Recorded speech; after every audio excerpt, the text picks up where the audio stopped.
السلام عليكم ورحمة الله وبركاته. بهذا الفيديو راح نسوي طريقة عمل خلية النحل بالجبن. راح نسويها بأسهل، نسويها بهذا الشكل كلش نافشة وطيبة. تابعوا الفيديو للنهاية لتتعرفون على الخطوات. 3 قلاصات من الدقيق، ملعقة كبيرة من السكر، وملعقة ملح كبيرة، وملعقة خميرة.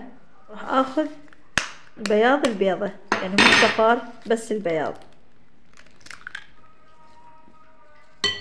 حسب الكمية الدقيق راح اضيف شوي شوي تدريجيا حليب سائل، تقدرون تستبدلونه بحليب بودر. تحطون ملعقتين على قلاص وتخلطونها.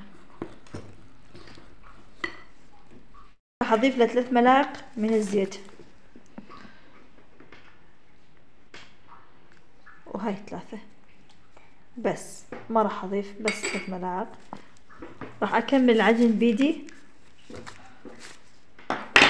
وارجع لكم. ما اريده قوي حيل ولا اريده يكون يعني لينه، هيك بحالاتها. هسه بنات راح اخليها ترتاح، خليها مكان دافي الا ما يتضاعف حجمها نبلش نشكلها. هاي العجينه ترهم لعده حلويات، يعني اي شيء تقدر تسوينه.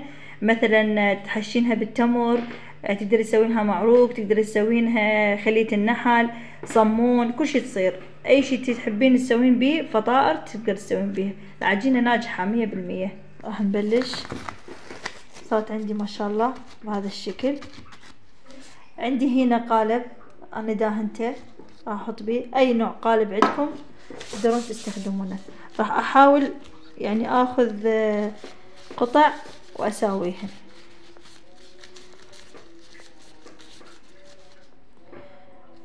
عندي هنا جبن مثلثات. هسه بنات راح اخذ قطع اسويها كرات واحط بيها قالب من الجبن.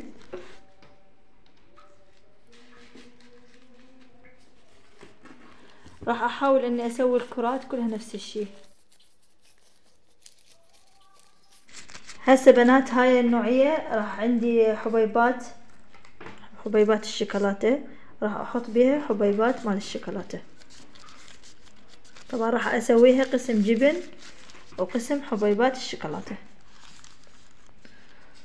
هسه بنات سويناها بهذا الشكل، راح نتركها تتضاعف بعدين نبلش نخبزها. بس قبل ما نخبزها راح ارش عليها شوية سمسم، حبة السوداء هم تطلع طيبة عليها.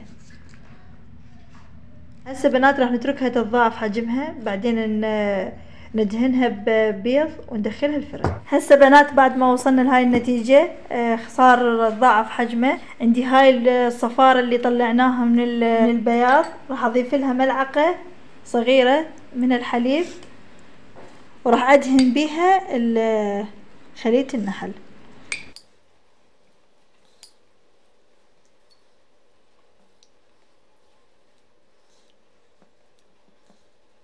هسه مباشرة على الفرن. هسه بنات طلعناها من الفرن، صارت عندنا بهي الشكل. هذا اللون مالها كلش حلو جميل. راح نطلعها من القالب. هسه بنات صارت عندي بهذا الشكل. صارت قطنية كلش حلوة. شوفن بنات شلون،